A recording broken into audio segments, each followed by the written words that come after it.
Bienvenue pour une nouvelle émission de Fenêtres sur le monde, réalisée en partenariat avec la revue Conflit. Vous pouvez retrouver actuellement en kiosque un numéro de Conflit consacré à l'Afrique de l'Ouest et aux liens entre les narcotrafiquants et les djihadistes, ainsi que notre numéro spécial consacré à la géopolitique de la santé. Nous allons rester justement en Afrique de l'Ouest avec la question malienne. Le président de la République a évoqué il y a quelques semaines la fin de l'opération Barkhane, qui probablement se transformera en une nouvelle opération avec un nouveau nom et peut-être la présence autrement des troupes françaises dans la région africaine. Il n'empêche que cette Afrique de l'Ouest concerne au premier plan la France et l'Europe, de par les dangers qu'elle peut représenter. Pour évoquer cette question de l'Afrique de l'Ouest et du Mali, je reçois aujourd'hui Nicolas Normand. Bonjour. Bonjour. Merci beaucoup d'être venu ici. Vous êtes ancien ambassadeur, vous avez notamment été en poste au Mali et vous êtes chercheur associé à l'IRIS. Vous avez été en poste au Mali et donc vous avez pu voir comment était organisé ce pays. Et un des éléments peut-être qui est un facteur explicatif de beaucoup de choses, c'est le fait qu'il y a plusieurs peuples dans ce pays qui a du mal justement à être un pays. On n'est pas en cas dans un État-nation, comme on le connaît en France et en Europe. Et donc ça donne une approche différente quand la France veut intervenir ou quand la France doit régler ou aider à régler les problèmes qui peuvent s'y présenter. Alors moi je ne partage pas tellement cette analyse. C'est vrai qu'il y a de nombreuses ethnies et de nombreuses cultures assez hétérogènes au Mali, comme dans toute la région du Sahel. Mais la région du Sahel est caractérisée par justement de très bonnes relations ou des relations historiques entre toutes ces ethnies, contrairement aux régions forestières africaines où, à cause de la géographie, les populations vivaient un peu isolées, un peu séparées les unes des autres. Le Sahel étant une zone, au contraire, d'échange, d'ouverture, il n'y avait pas traditionnellement de tensions ethniques au Mali. Et le Mali, en plus, est une vieille nation en réalité, puisqu'il y a une succession d'empires depuis un peu plus de 1000 ans, n'est-ce pas? L'empire du Ghana, l'empire du Mali, l'empire Songhai, et différents royaumes, Bambara, etc. Et au 19e siècle, il y a eu des djihads d'origine peul, il y en a eu 3 au Mali, qui ont aussi un peu unifié le pays d'une certaine manière, en tout cas sur le plan religieux, en diffusant l'islam qui n'était pas très répandu en réalité au Mali jusqu'à la fin du 19e siècle. Alors, les Maliens sont très fiers de cette histoire et ça forme une nation, en fait, plus qu'un État, en fait. La nation, contrairement à ce qui s'est passé en France ou dans des pays européens, la nation a précédé l'État. C'est pas l'État qui a construit une nation, puisque l'État est une chose récente, enfin l'État actuel. Il est postcolonial. Les frontières ne sont pas fondamentalement différentes des empires anciens. Alors, on soulève souvent cette question d'hétérogénéité ethnique au Mali entre le nord et le sud, n'est-ce pas, avec ce mouvement sécessionniste d'origine touareg qui a déchiré le Mali en 2012, puisque le Mali en 2012 s'est coupé en deux, le nord ayant fait sécession à la suite de mouvements séparatistes qu'on appelle le MNLA et qui sont d'origine touareg.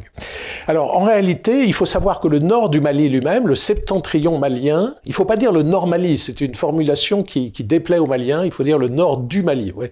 Et le nord du Mali est en majorité peuplé de sédentaires noirs, essentiellement des Songhai, mais aussi des Peuls qui sont semi-nomades. Et donc les populations nomades de peau claire sont minoritaires dans le nord du Mali. Et donc le nord du Mali ne forme pas une entité qui serait différente fondamentalement du sud ou du centre du Mali. Donc, et en plus, historiquement, le nord du Mali a dépendu soit de l'empire Songhai, soit d'autres entités étatiques ou pré-étatiques qui étaient plutôt vers le sud ou dans le sud du nord, je dirais, la vallée du Niger. Voilà, donc il ne faut pas présenter, comme le font certains, le Mali comme un agrégat inconstitué de peuples désunis, pour reprendre une formule célèbre. Ce n'est pas le cas, il y a un tissu social. Ce qui s'est produit récemment, néanmoins, et ça c'est très moderne, très récent, c'est des tensions interethniques qui sont apparues en effet, mais c'est un phénomène moderne et récent dont on pourrait parler, et qui est un peu lié à la question du changement climatique, de la surpopulation et aussi du djihadisme. Mais ces tensions interethniques sont tout à fait récente, je dirais intervenue après 2012 ou 2015. Alors on va revenir sur ces tensions et sur les causes, mais avant cela, quelle analyse vous faites du rapport entre l'islam ou l'islamisme ensuite et les différentes ethnies, et notamment dans les combats qu'il y a, les affrontements qu'il y a aujourd'hui? Quel est le rapport de la part religieuse qui est liée à l'islamisme, ou de la part uniquement ethnique qui est de confrontation de différents peuples? Alors en fait, la question religieuse n'a rien à voir avec la question ethnique, c'est des problématiques complètement séparées. La rébellion, l'insurrection djihadiste qu'on observe au Mali, elle n'a pas une cause religieuse au départ, elle a une cause économique et sociale. Ce sont des populations qui ont été délaissées par l'État. L'État est absent de vastes territoires au Mali, et donc il se crée spontanément des groupes armés qui ne sont pas tous d'inspiration religieuse, loin de là. Et d'autre part, il y a une désespérance de la jeunesse sur le plan économique, sur le plan social. La démographie est très forte au Mali, donc beaucoup de jeunes sont arrivés récemment sur le marché du travail et vont continuer d'arriver sans que le développement du pays ne leur offre une perspective d'intégration économique. Donc ils sont en situation un peu désespérée. Donc ils sont à la recherche d'un emploi et d'une possibilité de faire quelque chose. Là-dessus, un certain nombre de meneurs djihadistes sont arrivés pour donner un encadrement idéologique et aussi donner des emplois et donner des salaires. Et ont recruté donc des jeunes, recrutés de gré ou de force, parce que de gré dans la mesure où ces jeunes recherchaient un emploi, et de force aussi parce que s'ils n'acceptaient pas, ils étaient tués souvent, enfin, ils n'avaient pas le choix.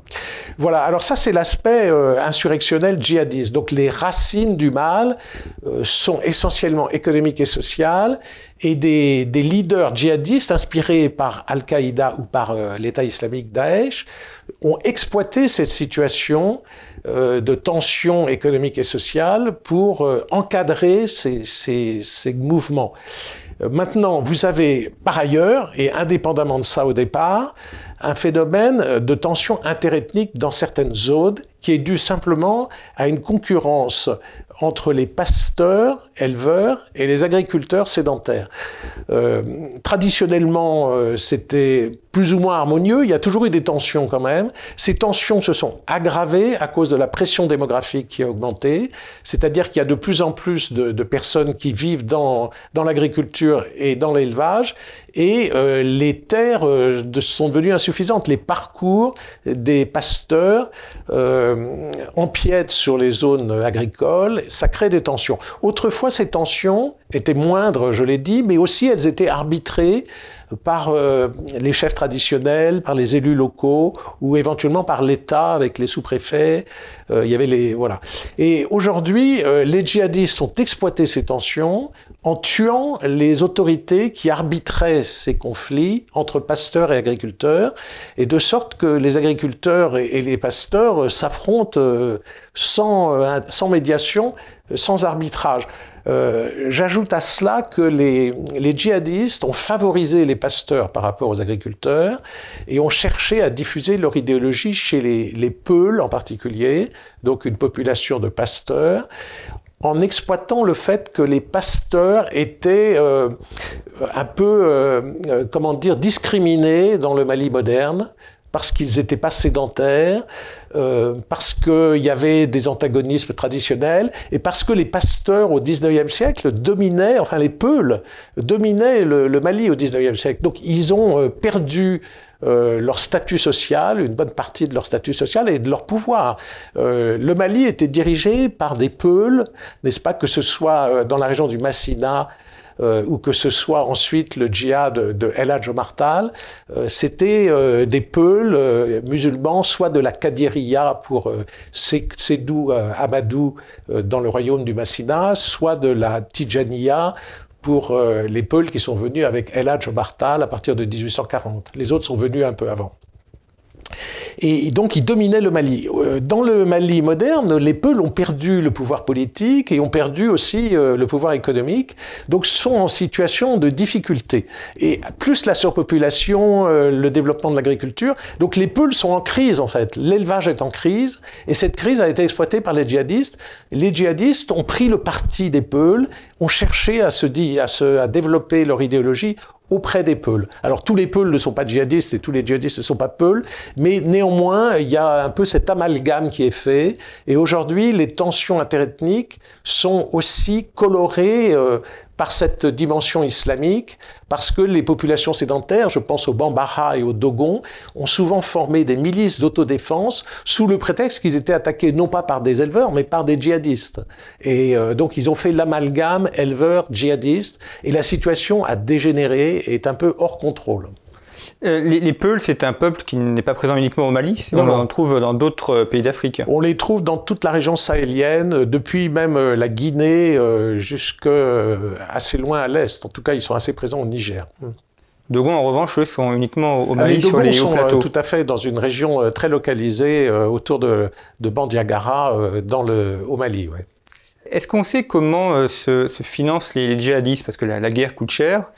Pour acheter des armes, pour acheter des populations, il faut des finances. Est-ce que c'est quelque chose qu'on a réussi à remonter? On a un peu une idée de... Alors, on a des idées là-dessus. On n'a pas peut-être une maîtrise complète du phénomène, c'est-à-dire on ne peut pas décrire la part exacte de chaque origine et de chaque flux, mais on sait premièrement que les djihadistes, dans les zones qu'ils contrôlent, perçoivent une sorte d'impôt qu'ils appellent l'impôt islamique.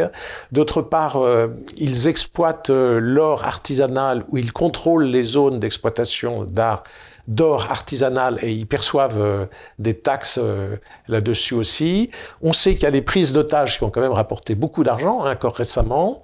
On estime qu'il y a eu au moins 150 millions d'euros ou 200 millions de dollars environ qui ont été perçus depuis une quinzaine d'années sur ces prises d'otages. Ils perçoivent aussi de l'argent de tous les trafics qu'ils organisent, n'est-ce pas? Trafic d'armes, de drogue, de cigarettes, de migrants.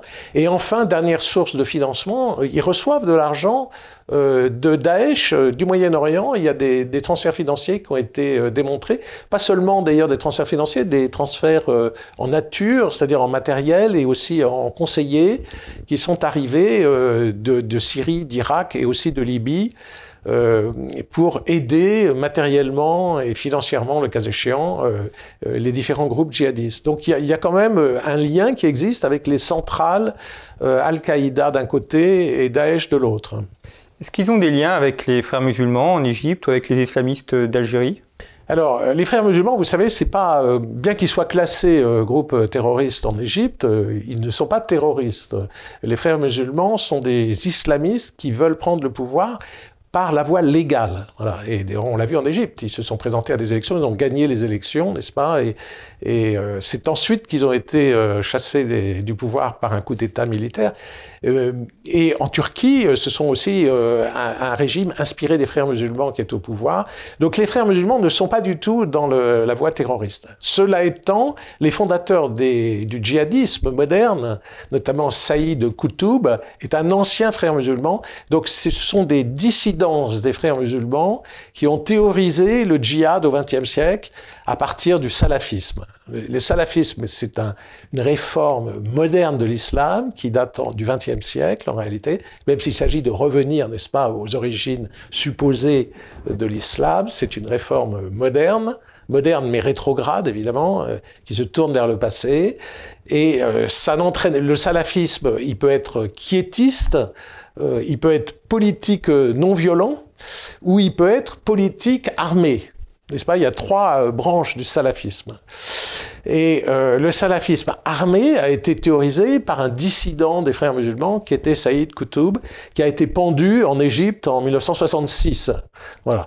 Mais les frères musulmans ne sont pas impliqués eux-mêmes dans le terrorisme. Alors en revanche, pour l'Algérie, bien sûr, au Mali, le djihadisme est venu d'Algérie au départ.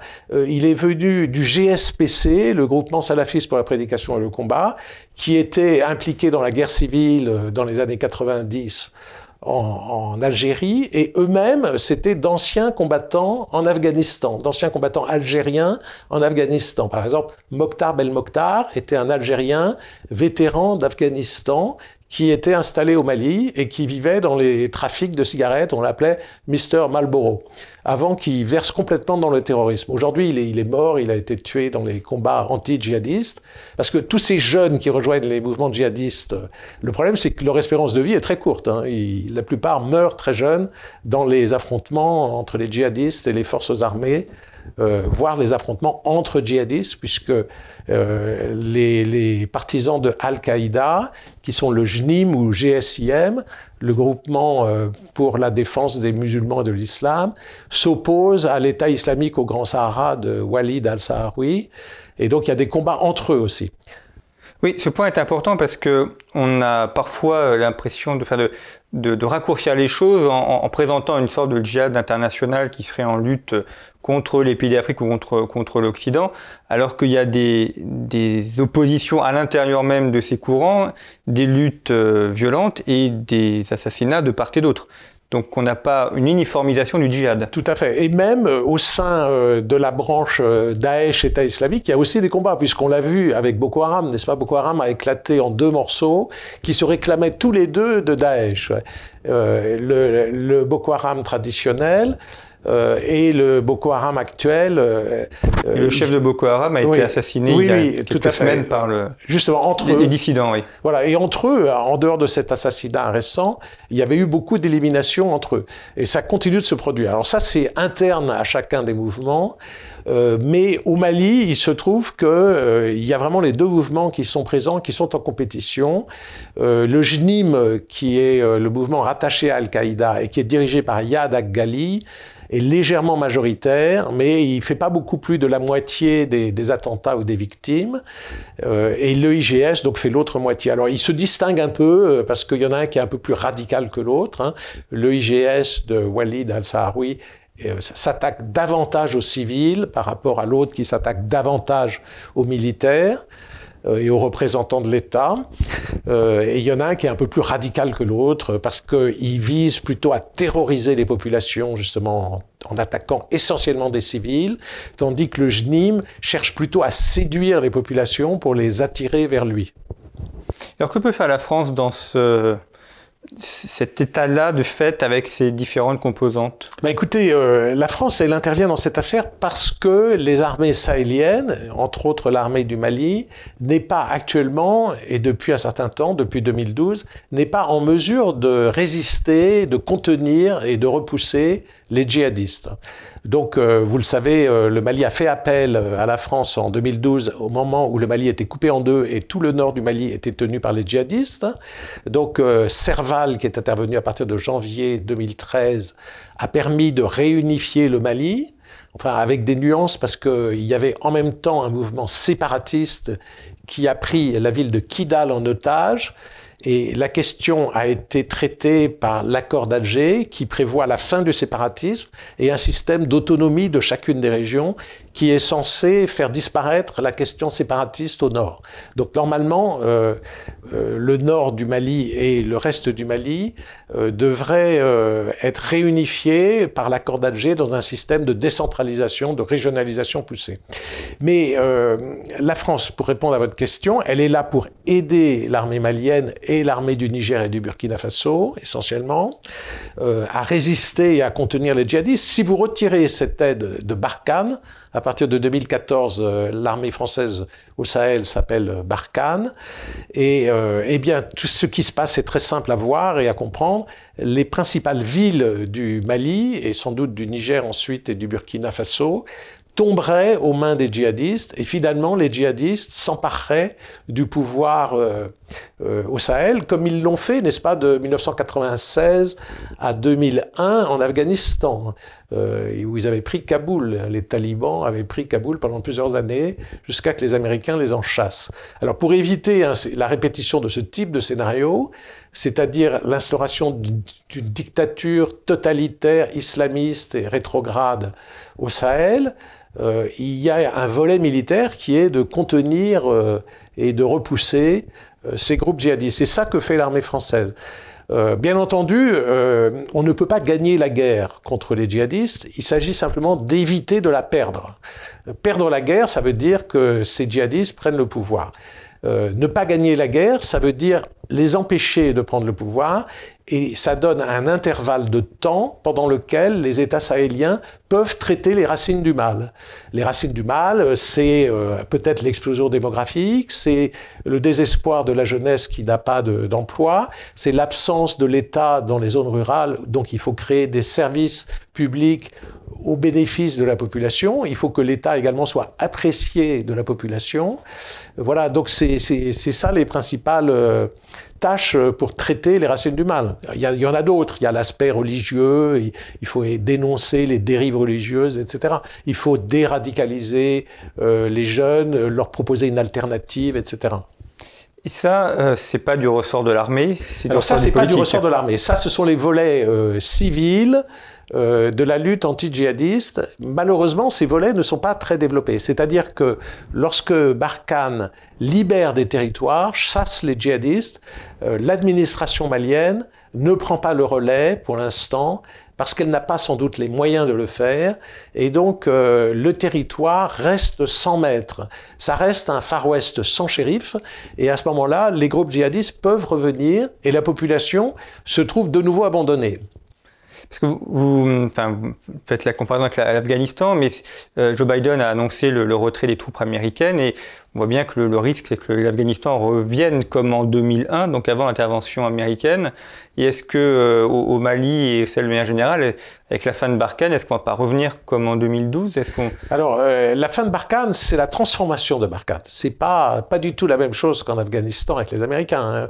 Le président Macron n'a absolument pas dit ce que les États-Unis ont dit au sujet des talibans. Parce que les États-Unis, premièrement, ont négocié directement avec les talibans dans le dos des autorités afghanes. Et ils ont dit ensuite aux talibans, arrangez-vous avec les autorités afghanes une fois que l'essentiel de la négociation était terminé. Et ensuite, les Américains ont dit, suite à notre négociation avec les talibans, on se retire. Donc, ils ont livré le pays aux talibans, c'est clair. Voilà. Donc, et les talibans, effectivement, sont en train de reprendre le pouvoir progressivement en Afghanistan. Alors, on est dans un schéma qui n'a rien à voir avec ça, puisqu'il ne s'agit pas de retirer l'armée française du Sahel. Tant que les autorités de ces pays le souhaitent, l'armée française restera au Sahel. Il s'agit de transformer Barkhane. Barkhane avait un certain nombre de problèmes, de difficultés, d'échecs dont il faut tenir compte. Là, il y en a deux en particulier. Le fait que Barkhane opérait trop séparément des armées locales, trop unilatéralement, et donc c'était mal compris et mal perçu. Et d'autre part, le fait qu'il y avait une trop forte visibilité étrangère française de l'ancienne puissance coloniale. Donc il faut traiter ces deux problèmes. Alors, donc il faut coopérer davantage avec l'armée malienne. En dernier ressort, c'est l'armée malienne, les armées locales qui assureront la survie et la défense du pays. Donc il faut garder en tête cet objectif. Donc l'objectif est de rendre performantes les armées locales. Et donc Barkhane va se développer sous forme de coopération et d'hybridation avec les armées locales en apportant une aide matérielle, une aide en renseignement, une aide en restructuration de l'armée, etc. Donc ça, c'est l'aspect hybridation-coopération. Et puis l'aspect moins visible, être moins visible, c'est le renforcement du caractère multilatéral européen avec Takuba, donc cette force constituée par des unités, des forces spéciales de différents pays européens. On va mettre l'accent là-dessus. Donc ça ne sera plus le drapeau français, ça sera les drapeaux des différents contingents qui sont assez nombreux de différents pays européens. Donc il faut sortir un peu de ce tête-à-tête franco-malien ou franco-sahélien pour élargir la coopération. Parce que la France, dans cette affaire, défend des intérêts qui sont sahéliens et européens, n'est-ce pas ? Parce que si les djihadistes prennent le pouvoir au Sahel, il y aura deux impacts. Premièrement, localement, cette dictature dont je parlais, qui va être extrêmement brutale. On l'a vu ailleurs, c'est pas un schéma théorique. Et d'autre part, une fois les djihadistes au pouvoir au Sahel, il y aura un impact en Europe. Pour l'instant, il n'y a pas d'impact en Europe. Mais il y a une diaspora sahélienne très importante en Europe.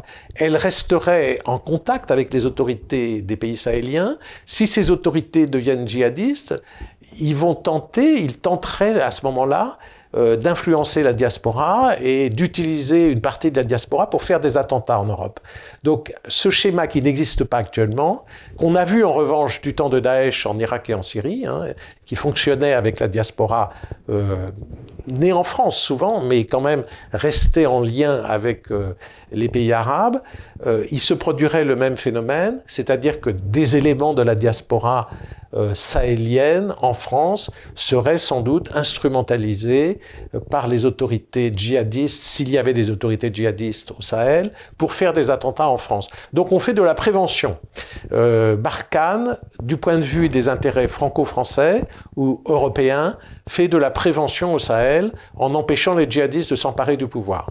C'est-à-dire que ce que je dis, c'est que ce n'est pas un problème uniquement malien, mais ça concerne la France aussi, les Européens, et c'est un problème à plusieurs échelles. Voilà, c'est un problème à deux niveaux. Il s'agit quand même d'empêcher le Sahel d'être totalement déstabilisé. Alors, il faut voir aussi que tous les pays périphériques du Sahel, notamment les États côtiers africains, genre la Côte d'Ivoire, le Bénin, etc., seraient déstabilisés aussi. Et naturellement, si les djihadistes s'emparaient du pouvoir à Bamako, à Ouagadougou, à Niamey, il y aurait un danger évident pour Abidjan et les autres capitales de la région. Donc ça, c'est l'aspect africain. Mais il y a un aspect européen, je vous le dis, le terrorisme serait exporté beaucoup plus facilement si les djihadistes s'emparaient du pouvoir en Afrique de l'Ouest. C'est justement un des sujets qu'on aborde dans le numéro de conflit qui est en kiosque. Cette Afrique du Golfe de Guinée, du Sénégal jusqu'au Gabon, on voit qu'il y a une descente du djihadisme. On a eu dans le nord de la Côte d'Ivoire des affrontements, il y a la zone des trois frontières au Burkina Faso, il y a le Nigeria avec la transformation de Boko Haram. On a l'impression que cette zone djihadiste, enfin c'est pas qu'une impression, est en train de descendre et donc risque de contaminer la zone du Golfe de Guinée.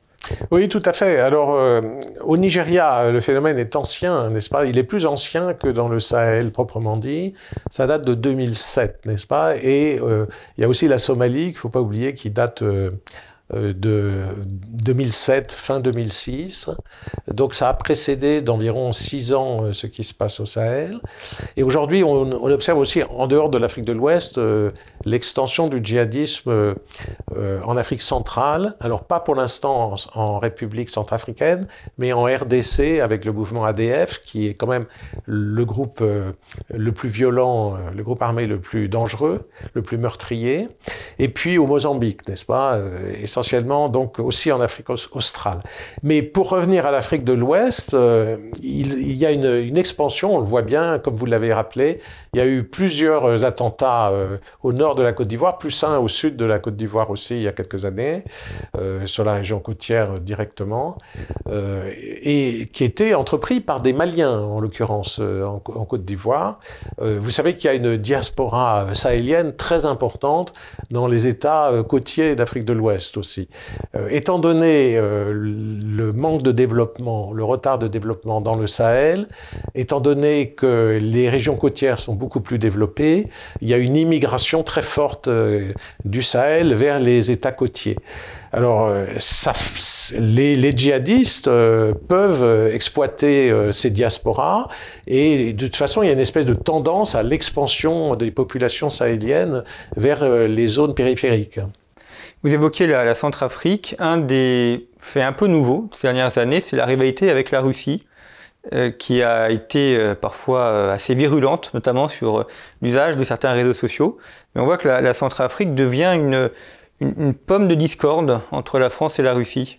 Alors, c'est pas la Centrafrique qui est une pomme de discorde entre la France et la Russie au départ. Au départ, il y a une tension entre les pays européens et la Russie à cause de l'évolution du régime de Poutine, à cause de l'annexion de la Crimée, le soutien des séparatistes dans le Donbass en Ukraine, à cause aussi des assassinats d'opposants politiques russes dans les pays européens, surtout en Grande-Bretagne. Voilà. Donc ça a créé des tensions et des sanctions. Il existe des sanctions européennes contre la Russie qui sont gênantes pour la Russie.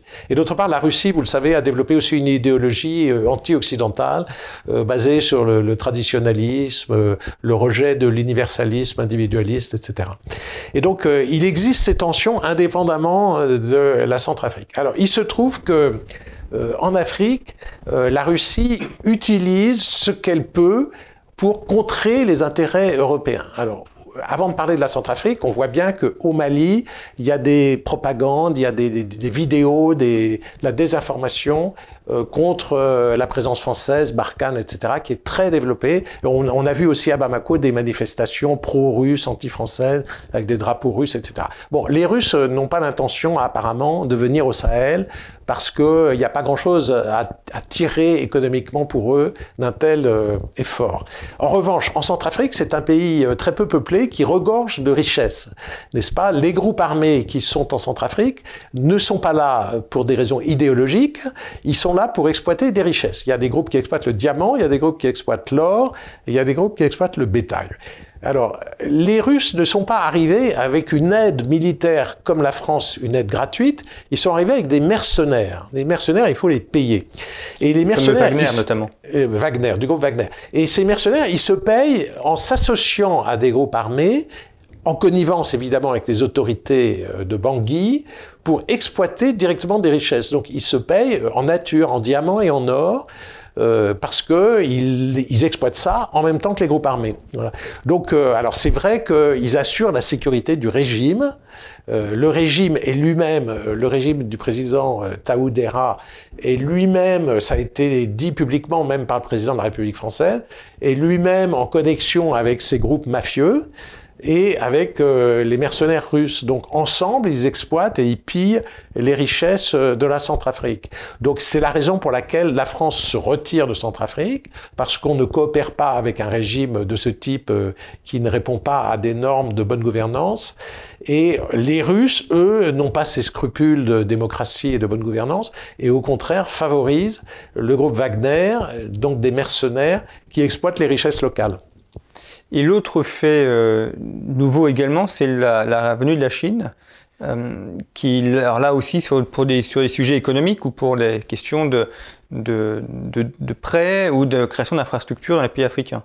Alors, la Chine est présente sur le plan économique depuis un certain nombre d'années, mais c'est assez récent, en gros depuis 2010, qu'elle a développé une présence diplomatique et politique en Afrique, puisqu'il y a des instituts Confucius aussi maintenant qui se créent, c'est-à-dire également un software, un pouvoir d'influence qui se développe avec des chaînes de télévision aussi, et donc une volonté non pas de promouvoir le modèle chinois parce qu'il est difficile à exporter quand même, mais au moins de donner une image positive de l'action de la Chine.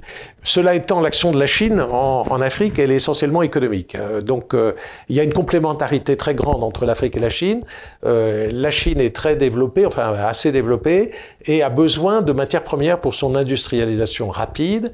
Et l'Afrique regorge de matières premières et n'a pas d'industrie. Donc, il y a cette complémentarité qui est très forte. D'autre part, l'Afrique est un marché pour les produits d'exportation chinois. C'est devenu le premier partenaire commercial de la Chine, et la Chine est le premier partenaire commercial de l'Afrique.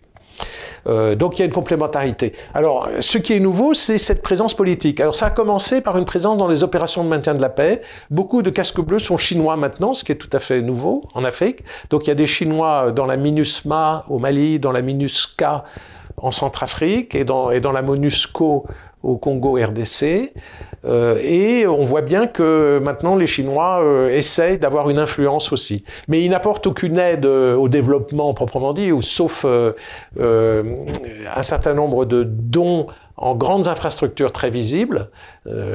Ça a commencé par les bâtiments de l'Union africaine à Addis Abeba, et un certain nombre de stades et de bâtiments administratifs sont offerts par la Chine, mais pour l'essentiel, leur aide, entre guillemets, ce sont des prêts qu'il faut rembourser.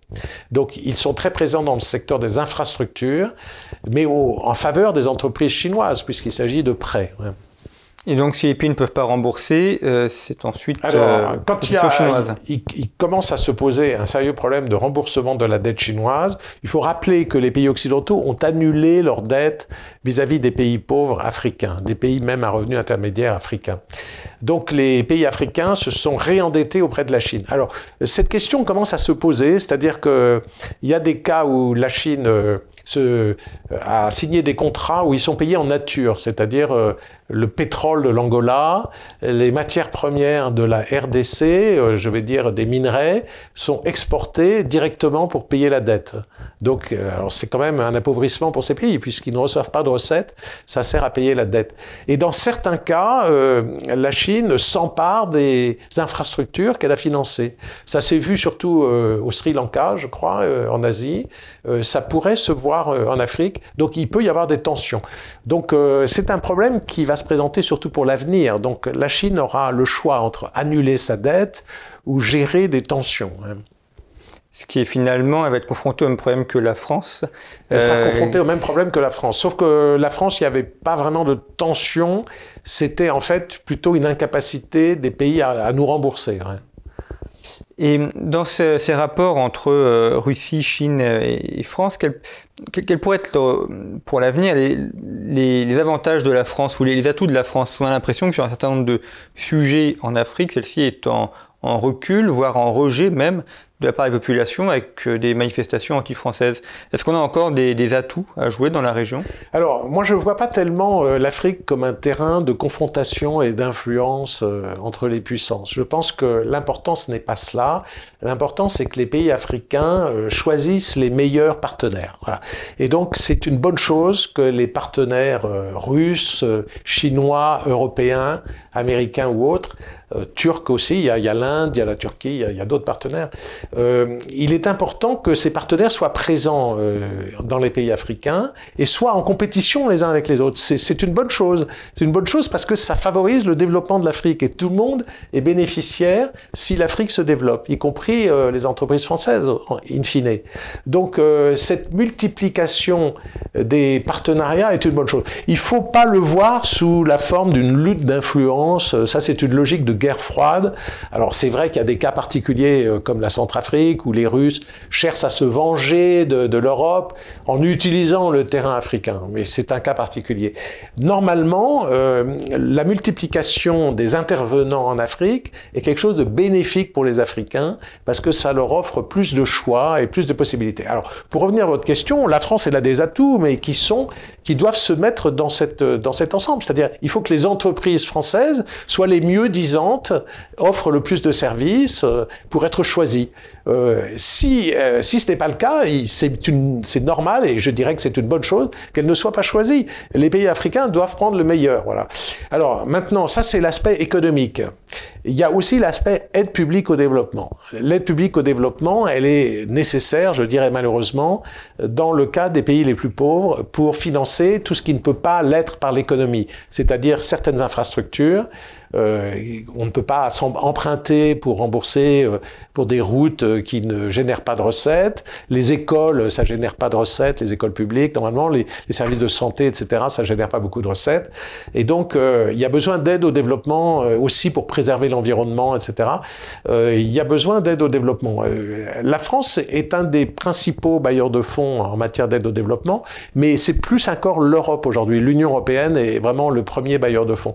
Donc, les Russes sont absents de ce secteur, ils donnent 0 en aide au développement. Les Américains sont moins présents que les Européens et que les Français. Voilà, donc les atouts de la France, si vous voulez, c'est ses entreprises, sa connaissance du terrain et le fait qu'elle donne beaucoup d'aide au développement. Mais l'aide au développement n'est pas liée à l'économie, hein. C'est une aide, par exemple, quand la France fait un don de 10 millions d'euros au Mali, le Mali a le droit d'utiliser cet argent pour faire appel à une entreprise chinoise. C'est tout à fait autorisé par la France, hein. Ça s'appelle l'aide déliée. L'aide n'est pas liée. L'argent qui est donné ou les projets qui sont aidés ne sont pas nécessairement ceux du bailleur de fonds. C'est-à-dire que l'argent du contribuable français sert à financer des entreprises chinoises. Absolument. C'est tout à fait admis. Mais c'est une règle qui a été décidée au sein de l'OCDE, c'est-à-dire c'est la même chose pour les Allemands et pour les Britanniques ou autres. Chacun donne une aide au pays africain qui est libre de choisir l'entreprise qui va réaliser le projet. Par exemple, s'il faut construire un barrage, la France va aider, mais le barrage sera construit par une entreprise chinoise. Voilà. C'est admis aujourd'hui. Alors les Chinois ne pratiquent pas ça. Les Chinois, eux, leur argent doit être forcément destiné à des entreprises chinoises. Parce qu'ils ne sont pas dans l'OCDE, ils ne se sont pas imposés cette contrainte. L'autre élément, et ce sera la dernière question si on arrive au terme de cet entretien, mais un des problèmes, c'est la corruption ou la connivence. On voit bien le choix d'entreprise dans un marché libre avec des règles anti-corruption, justement, et des sanctions s'il y a la corruption qui est là. Dans un cas de ces pays où ces règles n'existent pas, comment peut-on faire pour éviter soit qu'il y ait un détournement de l'aide publique au développement, soit qu'il y ait une corruption qui empêche le choix des meilleures entreprises possibles?